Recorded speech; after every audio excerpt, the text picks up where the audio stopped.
So on this channel, we usually keep it to basketball, but today we're doing more of a philosophical conversation, kinda. You guys read the title. Is it okay to be okay?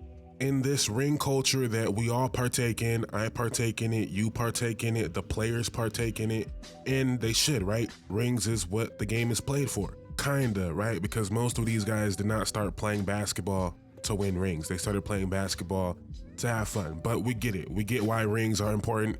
We get why rings are a measurement of greatness. But is it okay to just be an okay team? And the team that made me really think about this is the Sacramento Kings. Now, they are the extreme, right? They didn't make the playoffs for like 20 years. They haven't won a playoff series in like 20 years, right?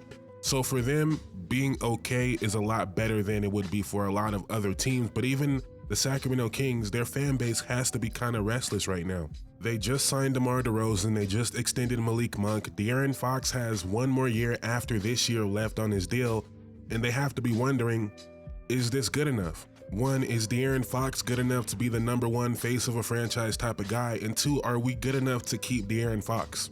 Questions for every side to be asking themselves. The fans, is this good enough? We haven't won a playoff series. Are we really going to hold on to this team?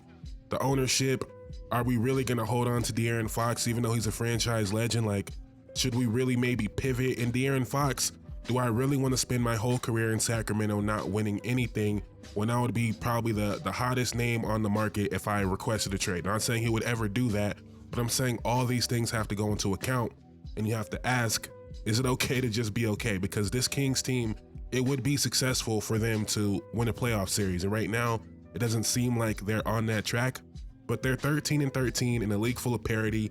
And it would not be the most surprising thing in the world if they matched up with the Rockets in the first round, right? A 7 or 3-6 matchup with the Rockets as a 3 seed. That's the surprising part. And the Kings beat them. That wouldn't be the most surprising thing in the world. And for a fan base like the Kings, that might be good enough. But for a majority of fan bases, that's not good enough. I know I mention this every video and it probably clouds my perspective on a lot of things, but I'm a Pelicans fan. And if Zion Williamson was available as much as De'Aaron Fox, if Brandon Ingram was available as much as Sabonis or as good as Sabonis, and they showed the chemistry that those two guys have shown together, I might be more in favor of maybe don't blow it up. Maybe we could build something around these two guys. Maybe being okay, being just decent is good enough, right? Maybe we can win a couple playoff series and that will be a successful run for this team. The Pelicans haven't shown that. So again, I was thinking in my mind, like, should the Kings maybe pivot? Should they maybe blow it up? If I was running the Kings, I wouldn't do it. I wouldn't do it. I would hold on to this because what else are we gonna do? But maybe you guys disagree. And funny enough, another team that really makes me think about this is the Pacers. And I say funny enough because Halliburton, Kings to the Pacers, right? Sabonis, you know, all that. But this is a team that was just in the conference finals and now they seem like they're just okay. They're just okay, and that's being kind. That's being kind. But if you were running the Pacers, what exactly would be your move right now? Are you confident in Pascal Siakam and Halliburton as your duo going forward? Probably not. But are you gonna double down on that and go try to get like another star to put with those guys? Kind of like the DeMar DeRozan to Fox and Sabonis? Are you gonna go get the Brandon Ingram to put with Halliburton and Siakam? Or are you just gonna ride it out and be okay with being okay and hope that Mathurin becomes a star and Jarris Walker shows some incredible development in the next couple years? Or are you gonna take a step back and say, you know what, this team is never gonna reach the ceiling we thought it had, so we're gonna take a step back and maybe be worse for a year or two to try to be great.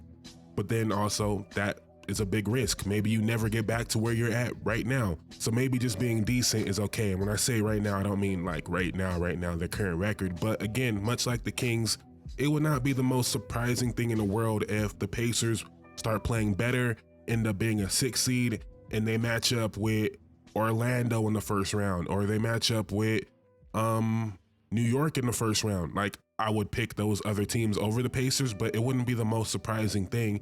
And if you're the Pacers and you're coming off a conference finals run, then you make it to the second round the next year, are you thinking we're not good enough? Or are you thinking it's okay to be where we're at? It's okay to be decent. Now, if Halliburton looks like this all year, you're a playing team, you go home in the first round or you go home in the play-in, maybe you got to reassess, but also still, what are you going to do? Are you going to make a drastic move, or is it okay to just be a decent team in the NBA? And that question is being, it's hard. It's a hard question in a league full of parity because every team feels like they are one move away. And a lot of them are. There are very few teams in the NBA right now that say, you know what, we feel good about just being okay where we're at. And those teams are usually very young teams. I think about the Rockets, even though they're better than okay right now, but they should be fine where they're at, even though they're, in a bunch of trade rumors, they should be fine where they're at.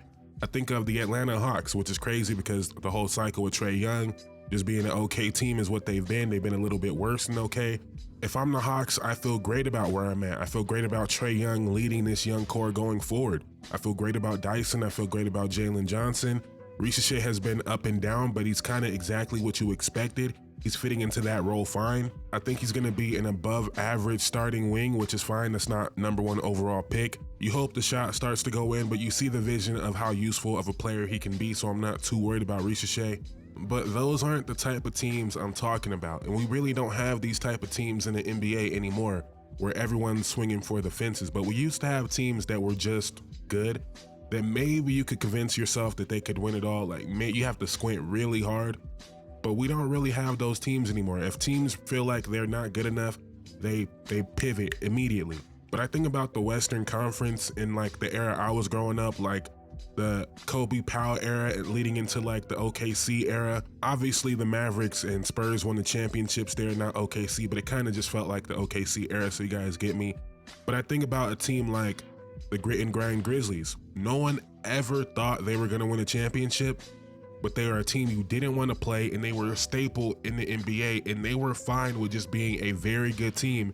And maybe one year we're gonna break through. It never really happened, but that was just a staple in the NBA. There was an identity, and they felt good about their product every single night on the court. Their fans were satisfied, right? They were good enough where their fans could convince themselves that maybe we can do it. But deep down, no one ever thought they were gonna win. I think about the Darren Williams, Carlos Boozer, Karolinko, Paul Millsap, Mehmet Okur, Ronnie Brewer, that Jazz team. Another team that was just a very good team that when it came playoff time, no one really thought they were gonna win, but they were also a team you didn't want to play. And we just don't have a lot of teams like that anymore in today's NBA. Another team that almost pulled off one of the greatest upsets of all time, that Houston Rockets team with Yao Ming, no Tracy McGrady, just Yao Ming, Ron Artest, Aaron Brooks, right, in his crazy year, Luis Scola, Shane Battier, a great team really, but no one ever thought they were gonna win it all. And Yao Ming gets hurt in that series, and they almost pull what I think would have been the biggest upset in playoff history if that team without Yao Ming beat that Lakers team. So maybe I'm misremembering it, right? Maybe people really thought the Grit and Grind Grizzlies were gonna win it all. I don't seem to remember it that way. I feel like everyone just thought that was a good team that was gonna, really beat you up if you played them, but they don't have enough offense to win it all. Maybe people really thought the Utah Jazz were gonna beat, the Lakers. People thought Darren Williams was better than Chris Paul at one point. Maybe they really believed that. But in hindsight, those teams were just good, fun teams that were fine with being decent. And I should acknowledge there is a distinction between what those teams were doing in the regular season compared to what a team like Sacramento is doing right now, or a team like Indiana is doing right now. But I feel like it's the same thing, right? Even if the Kings were the 4 seed right now, you would be asking yourself, are we really gonna believe in De'Aaron Fox and Sabonis beating OKC? Even if they were the 4 seed, you'd have that thought in your mind right now. So I feel like it is the same thing. And also, we don't know what their records are gonna be at the end of the year. I'm just, thinking about it as I make these videos and I keep talking about trades and I keep talking about a championship level team. Like, is it okay to just be okay? Let me know in the comments down below. Also, let me know what teams you root for, because that might cloud your judgment on what is decent, what is okay, That might change the way you look at things, but let me know in the comments down below. Please like, comment, subscribe. On the road to 6K, I would greatly appreciate it. Thank you guys so much for watching. I am out. Peace.